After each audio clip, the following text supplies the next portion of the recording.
Dalam pembukaan ini kita akan sampaikan sebuah kisah nyata disebutkan, dinukil kisah seorang salafus saleh. Beliau dulu mau mengadakan perjalanan, beliau punya income harian, dapat harian. Dan pada saat dia pulang satu hari ke rumahnya, istri dan anaknya menunggu lalu bertanya, adakah makanan buat kami hari ini? Tokoh kita ini tidak disebutkan namanya dalam kisah-kisah ini, tapi dikatakan kisahnya sahih, atharnya sahih. Dia mengatakan hari ini saya tidak dapat pekerjaan. Hari ini saya tidak dapat pekerjaan. Maka saya tidak tahu harus dapat di mana lagi. Dan di masa itu kalau sudah tiba maghrib, maka semua tempat-tempat sumber bekerja sudah tutup.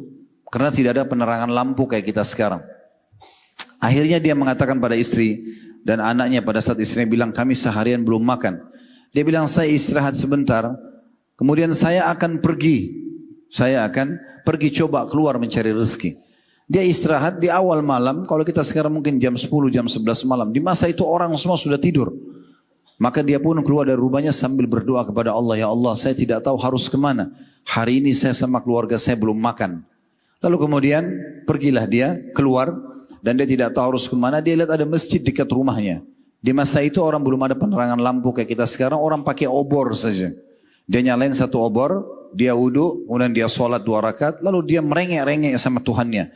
Dia bermanja-manja sama Allah subhanahu wa ta'ala. Ya Allah, zat yang menciptakan alam semesta ini, zat pemberi rezeki, engkau yang telah menciptakan aku dan keluarga aku, dan engkau belum memberikan kami rezeki pada hari ini. Jangan biarkan kami menginap dalam kondisi kami kelaparan. Maka dia terus merengek. Dalam kisah yang disebutkan terjadi satu kejadian yang unik di malam itu. Raja yang berkuasa di wilayah itu mimpi buruk. Dia mimpi menghadapi kematian, melihat siksa kubur, melihat neraka, dan dia ketakutan raja ini. Kemudian dia bangun dan dia terkaget, lalu kemudian dia mengambil beberapa kantong dinar emasnya dan dia berkata, ya Allah, aku telah merasa bersalah dengan kesalahan-kesalahanku masa lalu, aku ingin mensucikan diriku. Tolong mudahkan untuk aku untuk membersihkan dosa-dosaku dengan bersedekah dari harta ini di malam ini. Kemudian dia pun keluar tanpa ada pengawal. Lalu kemudian dia jalan, subhanallah, waktu dia lewatin masjid yang tadi ada orang miskin ini, kudanya berhenti di situ dan dia pun turun. Dia penasaran, kenapa harus saya turun di masjid ini, dan hatinya tergerak mau ke masjid itu. Dia pun masuk dalam masjid, kemudian dia mendengar tadi doanya orang miskin yang memohon-mohon makanan hari itu. Dia biarkan sampai selesai berdoa, lalu kemudian dia berkata begini, saya sudah dengar tadi doa yang Anda sampaikan. Dan perlu Anda tahu saya ini adalah raja yang berkuasa di sini. Maka saya sudah niat malam ini untuk bersedekah. Saya minta kepada Allah ditunjukkan orang yang tepat. Saya merasa Anda orang yang tepat. Maka ini sedekah saya tolong diterima. Dan perlu Anda ketahui, karena Allah telah pertemukan kita di rumahnya ini, mulai sekarang kalau Anda butuh apapun, datang kepada saya. Saya akan bukakan pintu di istana untuk bisa diterima. Orang miskin yang menjadi tokoh kita ini berkata sebuah kata-kata yang perlu diukir dengan ukiran emas. Dia mengatakan, kalau seandainya saya butuh lagi satu waktu, saya tidak akan menghubungi Anda. Tapi saya akan menghubungi Allah yang telah menggerakkan Anda datang kepada saya. Lihat dan ambil benang merah dari kisah ini. Bagaimana sebenarnya seseorang yang kuat sekali hubungannya dengan Allah subhanahu wa ta'ala. Dia yakin Tuhannya itu ada. Dan betul-betul meyakini asma' wa sifat. Nama-nama dan sifat Allah yang mulia. Allah itu sami' maha mendengar, Allah itu basir, maha melihat, Allah itu alim, maha mengetahui. Ya. Dan Allah itu raqib, selalu mengawasi. Ya. Dan tidak ada yang luput dari Allah subhanahu wa ta'ala. Maka orang akan selalu berada di zona yang sangat aman. Karena apapun yang sedang dia hadapi dari nikmat, hanya bisa dipertahankan oleh Allah. Apapun ujian yang sedang datang, hanya bisa diberikan solusi oleh Allah.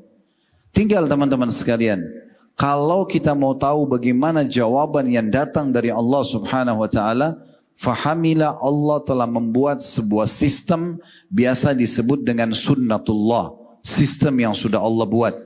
Sistemnya adalah, kalau kita lapar, lalu kita mengatakan, ya Allah saya lapar, hilangkan lapar saya.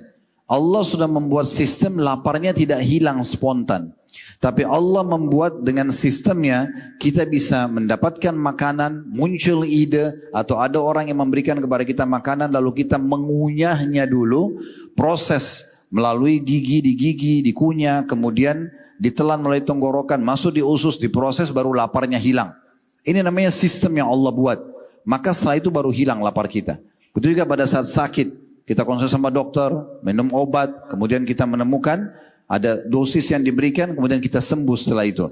Itu namanya sistem yang Allah SWT berikan. Allah Azza wa Jal tidak akan melemparkan obat dari langit pada saat kita mengatakan, ya Allah, saya sakit, sembuhkan. Tetapi Allah Subhanahu wa Ta'ala akan mempertemukan kita dengan ide atau orang-orang yang bisa menjadi penyebab kita sembuh karena doa kita kepadanya. Misal kita sudah berdoa malam hari tahajud, kalau semoga Allah berikan kita solusi dari permasalahan yang sedang kita hadapi. Kemudian besok pagi kita ngobrol sama teman atau seseorang kerabat yang kita temui atau siapa saja. Tidak sengaja kita sebutkan penyakit yang sedang kita alami. Kemudian dia mengatakan, oh setahu saya ada dokter yang cocok, yang bagus di sana. Kita pun pergi ke sana, kita konsultasi cocok, resepnya cocok, maka kita sembuh. Pastikan bukan karena dokter dan resep yang menyembuhkan. Tapi itulah efek daripada doa yang kita panjatkan. Ini sebuah dasar sekali, hal yang dasar yang harus benar-benar difahami teman-teman sekalian. Orang yang menggantungkan nasibnya pada makhluk, maka tidak akan mendatangkan manfaat apapun kecuali sangat sedikit. Kita boleh dalam pembukaan kita juga merenungi bagaimana sabda Nabi alaihi salatu wassalam berhubungan dengan masalah ini. Beliau mengatakan dalam hadis yang masyhur diriwayatkan oleh Abu Daud dan Tirmidzi dengan sanad yang sahih dari hadis Abdullah bin Mas'ud radhiyallahu anhu. Beliau mengatakan sallallahu alaihi wasallam, "Man nazalat bihi faqatun fa anzalaha bin nasi lam tusadda faqatuh."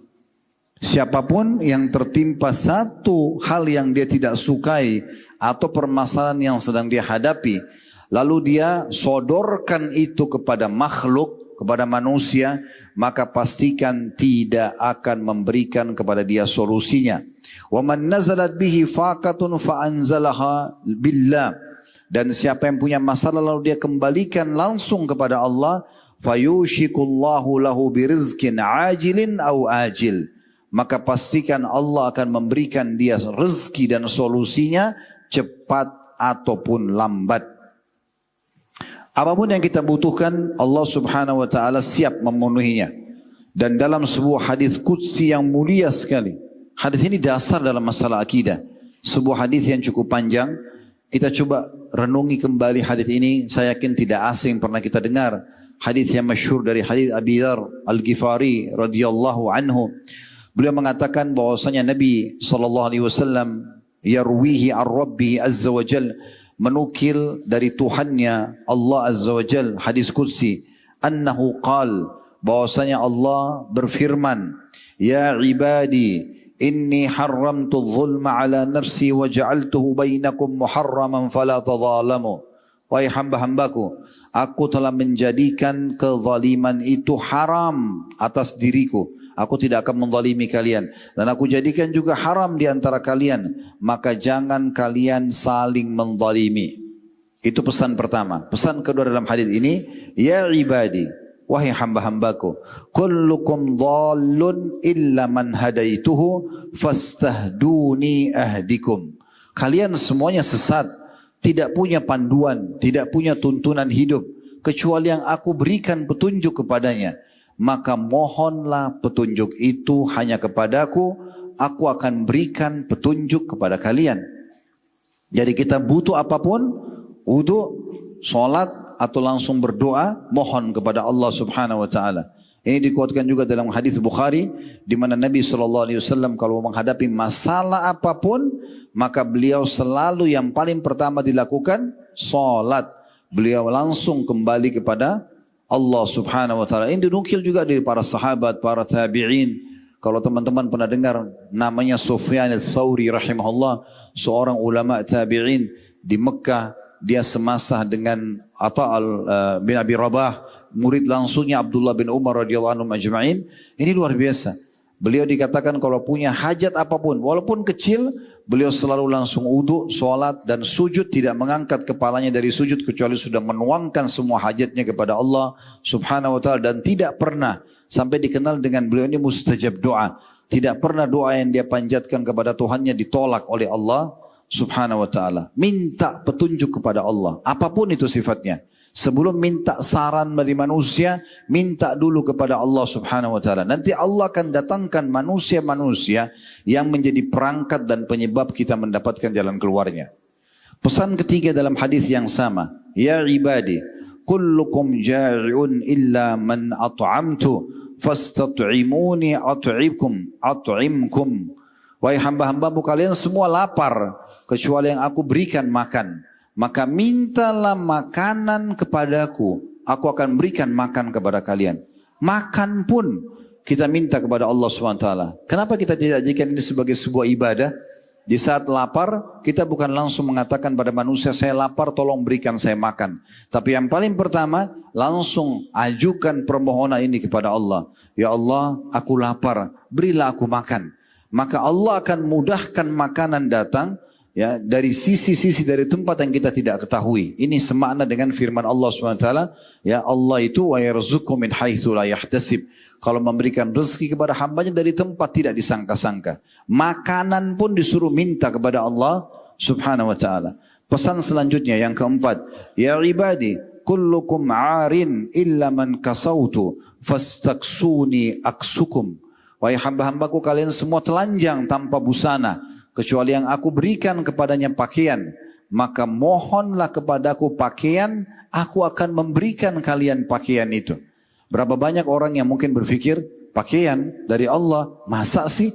Nah iya, semuanya dari Allah. Bahkan tidak mungkin berkedip satu kedipan mata kita. Tidak mungkin bergerak ucapan kata-kata yang keluar dari kedua bibir kita. Ya, kemudian tangan kita menjamah, kaki kita melangkah, dan seluruhnya ini kecuali diatur dan memang diciptakan oleh Allah Subhanahu wa taala. Bukankah kita manusia, teman-teman, hanya tahu tugasnya meminta dan menikmati? Coba renungi baik-baik. Kita ini hanya meminta dan menikmati. Contoh, kita lapar. Kita cuma mengucapkan saya lapar. Allah Subhanahu wa taala mudahkan makanan buat dia.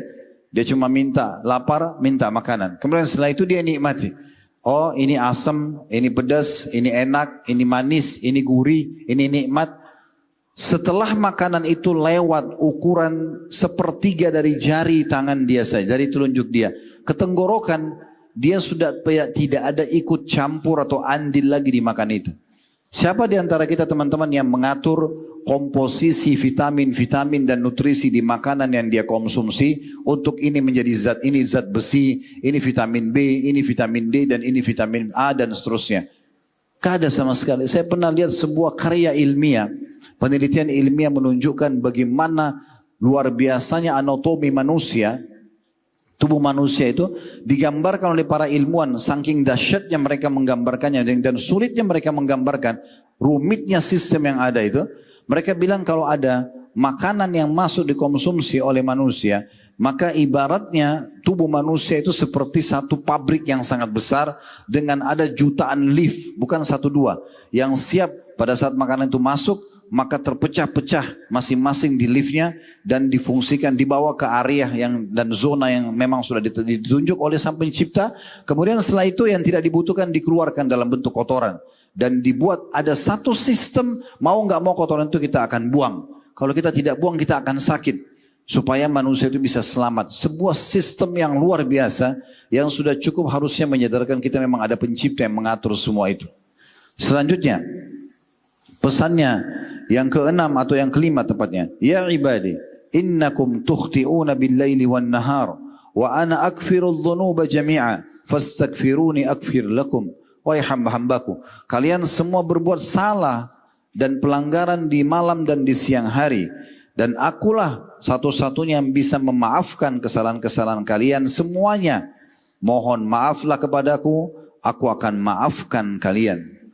Pesan selanjutnya, jadi kalau kita salah, yang paling pertama mohon maaf kepada Allah Subhanahu wa taala, baru mohon maaf kepada manusia, ya. Astagfirullah, baru kita minta maaf walaupun kita salah berbuat salah pada manusia, karena sebenarnya yang melarang kita berbuat kejahatan itu pada manusia adalah Allah Subhanahu wa taala. Kemudian dikatakan selanjutnya pesannya yang keenam, ya ibadi innakum lan tablughu dharri fatadurruni wa lan tablughu naf'i fatanfa'uni. Wahai hamba-hambaku, kalian tidak akan pernah bisa mencelakakanku, ya, dan kalian juga tidak akan bisa memberikan manfaat kepadaku. Ya ibadi, pesan yang ketujuhnya, lau anna awwalakum wa akhirakum wa insakum wa jinnakum kana ala atqa qalbi rajulin wahidin minkum ma zada dzalika fi mulki syai'a. Ketahuilah wahai hamba-hambaku, kalau seandainya yang pertama saya ciptakan dan yang sampai terakhir saya ciptakan dari seluruh jin dan manusia, mereka semua berkumpul dan hati mereka semuanya sama, ala atqa rajulin wahid, ala atqa qalbi rajulin wahid, semuanya bertakwa, levelnya sama. Anggap kita semua miliaran manusia, miliaran jin, semua level takwanya sama dengan Nabi Muhammad SAW. Apa kata Allah SWT? Ma zada zalika fi mulki syai'a. Tidak akan menambah sedikit pun dari kerajaanku. Gak ada pengaruhnya, walaupun kalian semua baik. Ya ibadi law anna awwalakum wa akhirakum wa insakum wa jinnakum kana ala afjari qalbi rajulin wahid ma naqasa dhalika min mulki syai'a. Kalau seandainya kalian semuanya, yang pertama aku ciptakan dan sampai yang akhir dari jin dan manusia, semuanya memiliki hati yang paling buruk, seperti hatinya Fir'aun misalnya, atau iblis, semuanya buruk gitu. Maka itu juga tidak akan mengurangi sedikit pun dari kerajaanku. Ya ibadi, lau anna awwalakum wa akhirakum wa insakum wa jinnakum qamu fi sa'idin wahid. Ini pesan yang ke-8-nya. Wahai hamba-hambaku, kalau seandainya yang pertama aku ciptakan dari jin dan manusia, semuanya, sampai yang terakhir nanti aku ciptakan, semuanya berdiri di satu lapangan, satu tempat. Kemudian fasa'aluni fa'ataitu kulla insanin mas'alatah. Kemudian semuanya minta apa saja, masing-masing minta hajat yang terbaiknya, dan aku berikan semuanya. Semua manusia, semua jin, dari manusia pertama dan jin pertama sampai manusia dan jin yang terakhir, semua aku kasih urusan-urusan dan permintaan mereka. Lalu kata Allah SWT, ma naqasa dzalika mimma indi illa kama yanqusul mikhyatu idza udkhila al-bahr.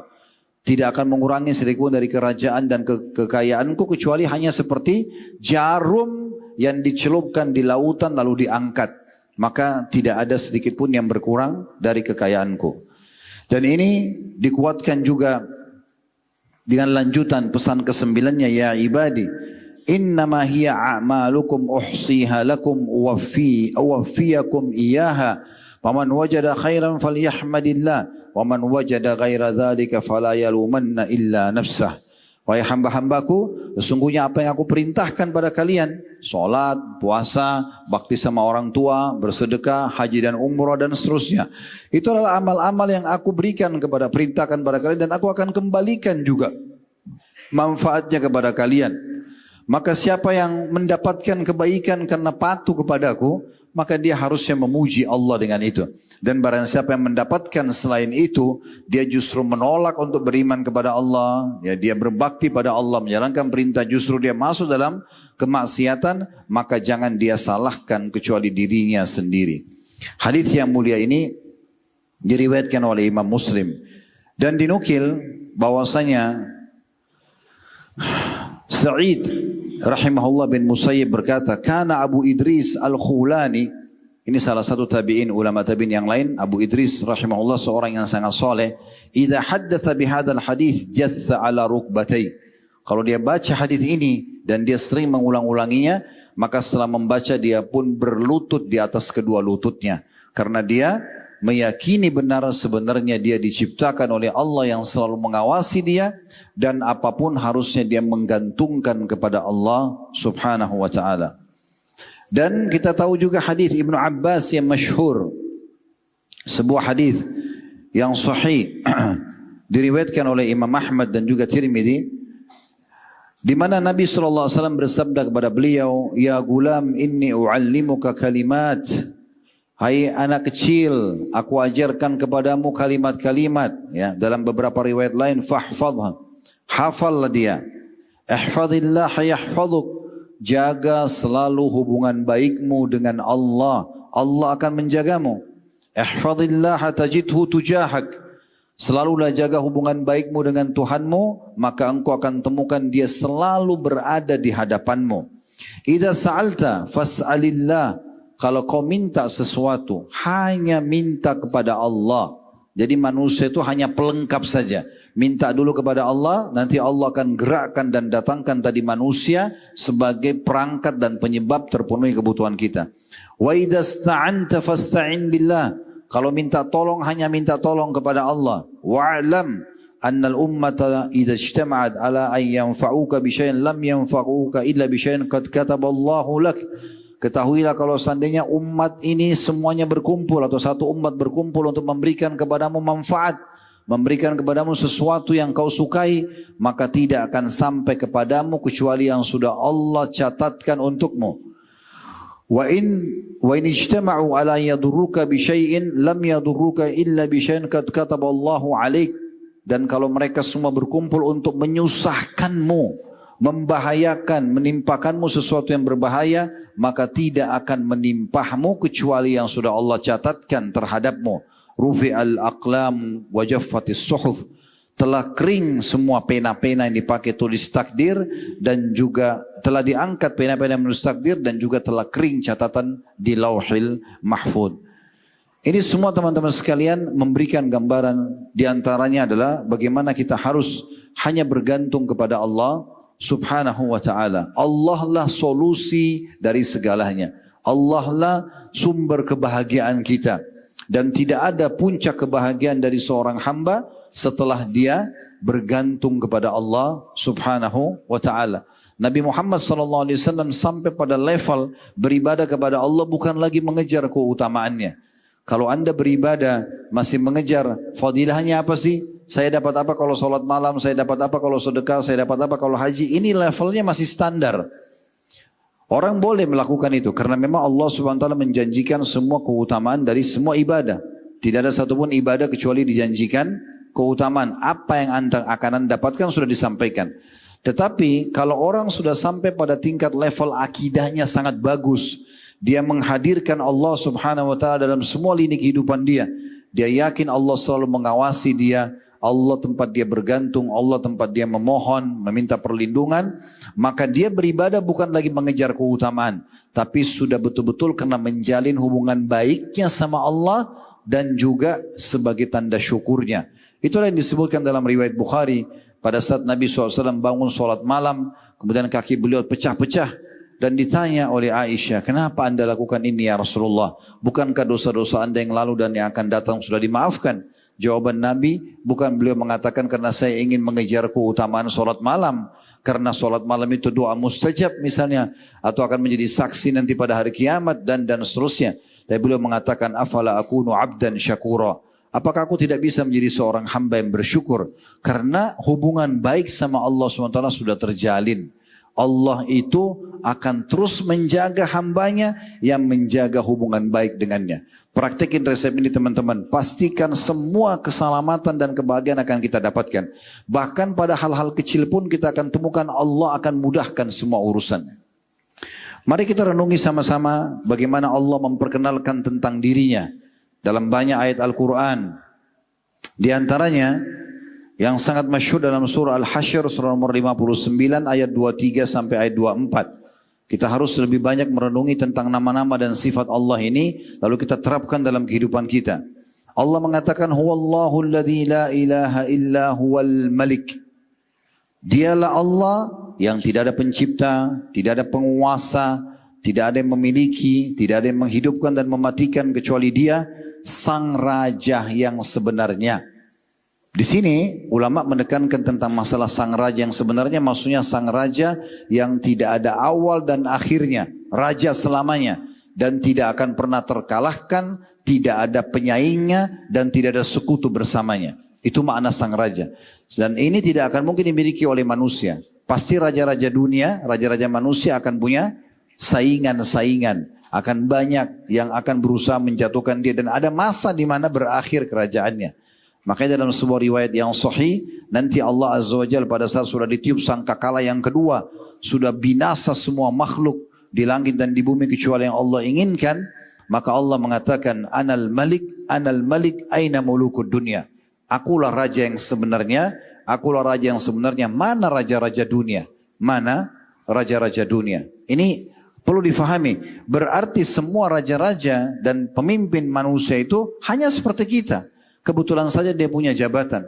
Orang kalau faham ini, dia biasa saja. Dia memberikan hak pemimpinnya karena perintah sang pencipta Allah. Bukan karena takut pada pemimpin tersebut.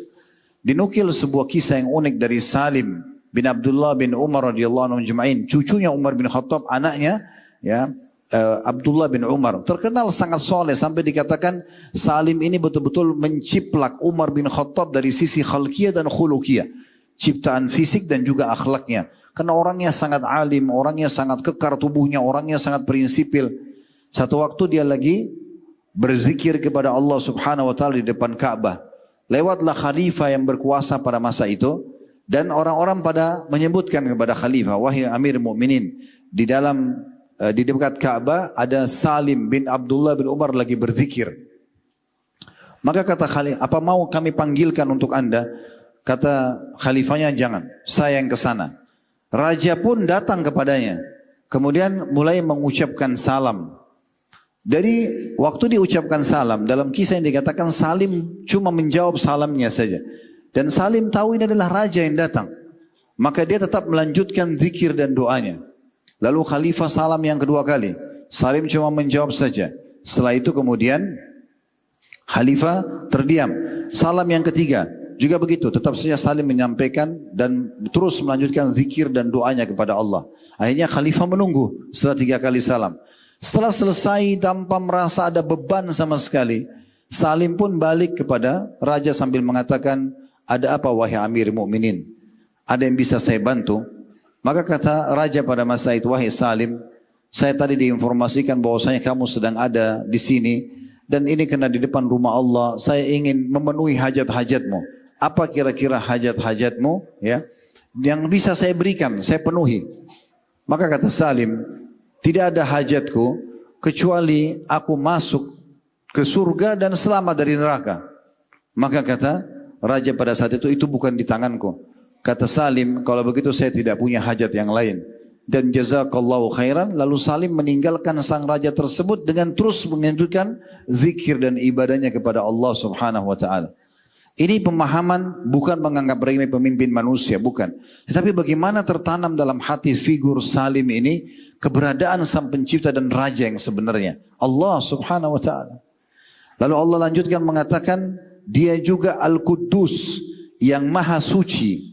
Allah tidak punya kekurangan, dan ini ulama juga mengatakan maksudnya kudus, suci dari segala macam kekurangan ya, yang dimiliki oleh makhluk, di antaranya makan, minum, buang air besar, buang air kecil, mengantuk, sakit, semua tidak ada. Itu dimaknakan dengan kudus, selamat dari semua yang menghilangkan dan mengurangi kesuciannya. Ini sifat Allah Subhanahu wa taala. Disebutkan yang ketiga, As-Salam, yang maha sejahtera. Allah Subhanahu wa taala memiliki kekayaan yang tidak akan pernah habis. Dinukil dalam sebuah athar, Nabi Sulaiman alaihissalam berkata kepada orang-orang di sekitarnya. Nabi Sulaiman seorang nabi yang saleh, terkenal dengan keimanannya dan tidak asing kisahnya. Dia mengatakan, pada hari ini saya akan memberikan makan seluruh makhluknya Allah sebagai tanda syukur kepada Allah. Dia bukan ingin menyaingi Allah, justru sebagai tanda syukur kepada Allah. Tapi Allah Subhanahu wa taala memberikan pelajaran besar kepada Sulaiman alaihissalam dan kepada kita juga pada sore hari ini. Apa yang terjadi saudaraku seiman? Dia suruh seluruh pengawalnya dari jin dan manusia untuk masak semaksimal mungkin makanan yang bisa mereka buat. Lalu berhasillah dimasak makanan bergunung-gunung, banyak sekali. Dan setelah selesai, maka Nabi Sulaiman alaihissalam mengatakan, saya ingin memberikan makan makhluk Allah dimulai dari pasukan saya dulu. Pasukannya terbagi menjadi 3, ada hewan-hewan, ada manusia, ada jin. Maka dia mengatakan, saya akan berikan makan dulu dari pasukan burung hewan-hewan dan dimulai dari burung-burungan saja. Lalu kemudian disuruhlah burung-burung tersebut untuk memakan masakan yang sudah disiapkan. Baru jenis burung saja, semua makanan yang dibuat oleh seluruh pengawal Nabi Sulaiman AS dari jin dan manusia, mereka bisa buat masakan yang tidak dibuat oleh umumnya orang di masa itu. Karena Nabi Sulaiman minta kerajaan yang tidak layak untuk orang sebelum dan sesudahnya. Maka sudah habis semua makanan tersebut. Dihabiskan oleh burung-burung tadi. Habis secara total. Maka Nabi Sulaiman AS mengatakan kepada para pengawalnya, masak lagi. Buat masakan lebih banyak. Sebab masih banyak yang belum makan. Semuanya angkat tangan mengatakan, kami sudah tidak bisa wahai Nabiullah. Kemampuan kami maksimal hari ini begini. Dari sekian ribu jin dan manusia, mereka tidak mampu buat lagi makanan tersebut. Maka Nabi Sulaiman mengucapkan kata-kata yang terukir. Dia mengatakan, ya, Maha Suci Allah, Subhanallah, atau Maha Suci Allah yang telah memberikan makan seluruh makhluknya tanpa habis stok makanannya. Tidak pernah habis. Jadi kalau teman-teman minta sama Allah, yakinlah kita sedang minta kepada Zat yang Maha Kaya. Dalam sebuah riwayat yang sahih, pernah Nabi SAW mendatangi Bilal, dan Bilal mengeluarkan kurma yang sangat ranum dan bagus. Kata Nabi SAW, wahai Bilal, apa ini? Kata Bilal, ya Rasulullah, saya simpan buat anda. Kata Nabi SAW, hai Bilal, bersedekahlah dan jangan pernah kau takut miskin kepada pemilik singgasana yang agung. Tidak penting menunggu saya, sedekahkan aja dulu. Nanti akan datang dengan sendirinya. Allah Subhanahu Wa Taala Maha benar dengan janjinya. Setiap orang bersedekah, mengeluarkan di jalannya akan diganti oleh Allah Subhanahu Wa Taala. Allah itu Maha sejahtera dan manusia itu tidak akan dikatakan sejahtera kecuali sudah terpenuhi semua kebutuhannya. Itu pun sejahteranya sangat terbatas. Tapi Allah tidak akan pernah habis stoknya. Kemudian dikatakan al-mu'min. Al-mu'min adalah yang mengaruniakan keamanan. Jadi apapun yang kita rasa tidak aman, maka Allah pemilik keamanan itu. Minta hanya kepada Allah Subhanahu Wa Taala. Walaupun di depan mata kita ini bahaya sudah sangat besar. Di akal manusia sudah tidak akan mungkin selamat.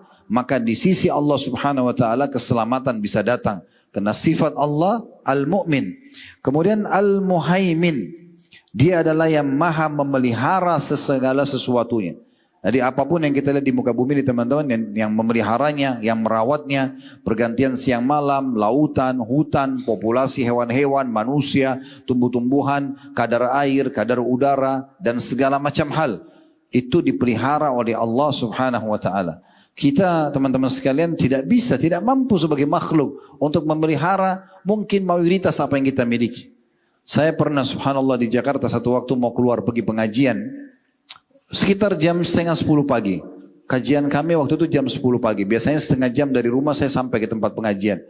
Tapi waktu itu saya biasanya habis subuh menyiram tanaman di depan rumah. Nah saya suka dengan tanaman-tanaman buah-buahan gitu ya. Kemudian saya pun menyiramnya.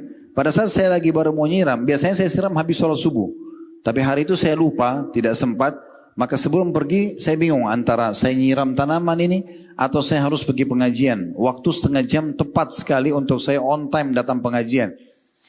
Maka saya pun berpikir, sudahlah saya siram sebentar, mungkin 2-3 menit baru kemudian saya pergi pengajian. Sementara waktu itu lagi panas, terik matahari. Saya lagi siram dengan selang air, ya.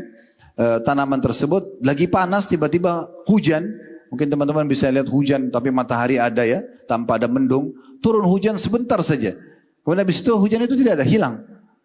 Saya begitu hitungan detik, subhanallah. Waktu hujan turun saya berhentikan keran air, tapi cuaca masih panas.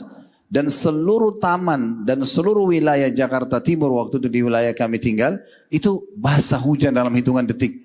Saya cuma bisa mengatakan Maha Suci Allah yang begitu mudahnya kalau mau memberikan sesuatu yang hitungan detik ya kepada seorang hamba.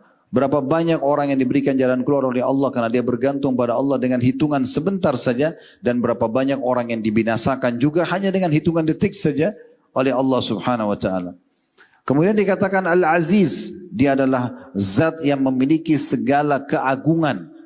Kita lihat biasanya kalau raja-raja itu pasti yang mereka dahulukan keagungan, ya penampilan dari supaya orang merasa keagungan muncul di bangunan, di pakaian, di singgasananya.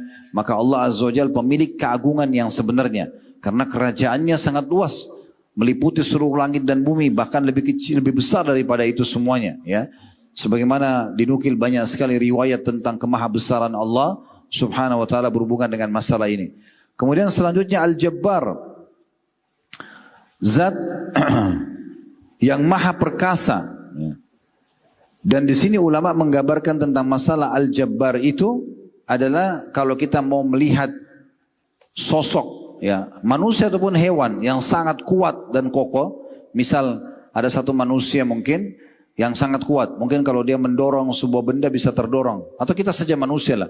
Kalau kita mau lihat kekuatan kita yang Allah kasih ini, satu jari telunjuk saja sudah cukup bisa mengangkat mungkin satu kresek yang berisi 10 kilo. Saya yakin kita bisa mengangkatnya. 2 jari bisa lebih kuat, 3 jari bisa lebih kuat, 4 jari bisa lebih kuat. Salah satu genggaman lebih kuat lagi. Mungkin orang bisa mengangkat 20-30 kilo misalnya. Itu baru tulang-tulang yang kecil dan otot yang kecil ini. Bagaimana kalau orang mendorong dengan badannya? Bagaimana kalau 2 kekuatan manusia? Bagaimana kalau 10 kekuatan manusia?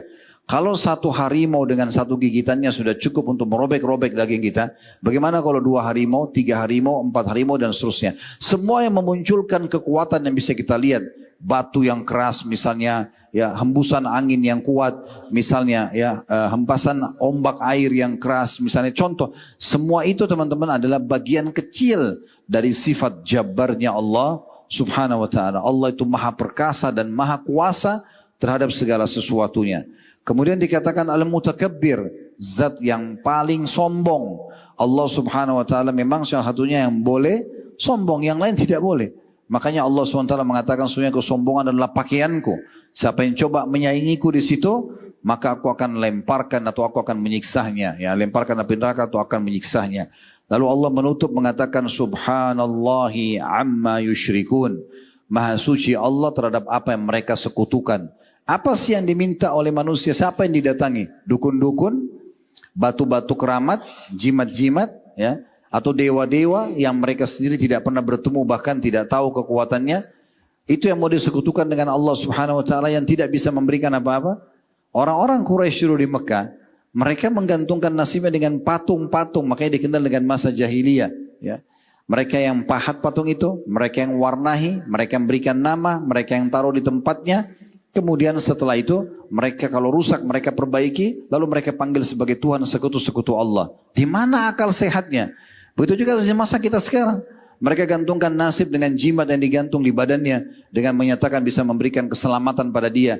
Atau dia mengundi nasibnya dengan benda-benda yang tidak ada manfaatnya dan tidak ada hubungannya. Seperti tradisi kita biasa mengatakan kalau tangan kanan gatal mau keluar uang, tangan kiri mau dapat uang. Atau kelopak matanya kedap-kedip di atas seperti dia akan bahagia, kalau yang di bawah dia akan sedih. Dan segala macam hal-hal yang tidak ada hubungannya sama sekali. Ini semua karena krisis masalah akidah. Sekarang luar biasa. Ya, orang hujan yang jelas Allah SWT yang ciptakan, Allah yang turunkan, Allah yang hentikan, pakai jasa ya orang-orang yang memberhentikan hujan, menurunkan hujan. Bahkan Nabi SAW mengatakan dalam sebuah hadis, selepas sholat subuh, waktu itu malam hari turun hujan. Lalu kata Nabi SAW, Allah berfirman, pada pagi hari ini telah tiba di pagi hari hamba-hambaku yang beriman kepadaku dan kafir kepada bintang-bintang. Dan ada juga hamba-hambaku yang beriman pada bintang-bintang kafir kepadaku. Adapun yang mengatakan hujan turun dengan karunia Allah, maka dia beriman kepadaku dan kufur kepada bintang-bintang. Dan yang mengatakan hujan turun karena bintang ini atau bintang itu, dia telah beriman pada bintang dan kufur kepadaku. Allah Subhanahu wa ta'ala mengatur semuanya. Kenapa kita lupakan poin ini? Terlebih lagi yang melakukannya adalah seorang muslim. Pergi minta kepada dukun hanya untuk membuat istri atau suaminya suka. Dan itu lintas alam. Allah buat jin itu tidak nampak. Tidak usah ngobrol, gak usah berteman, gak usah menikah. Selesai. Cukup kita imani keberadaan mereka.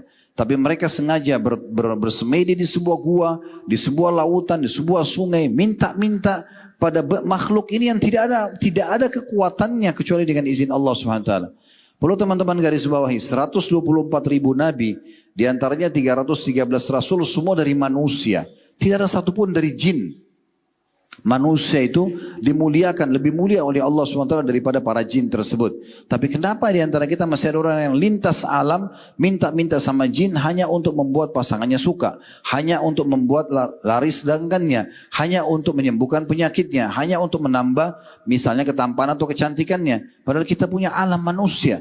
Kita cukup membuat sesuatu yang baik secara manusiawi, tatapan mata yang syahdu, ucapan mata yang santun, pengorbanan, loyalitas dan loyalitas kepada pasangan. Kita sudah cukup membuat mereka akan dekat, suka dengan kita. Kenapa harus melakukan semua ini? Padahal ini adalah perbuatan yang menjauhkan kita dari tauhid kepada Allah Subhanahu wa ta'ala. Itu ayat 23. Ayat 24-nya, huwallahul khaliq. Dialah Allah pencipta yang sebenarnya.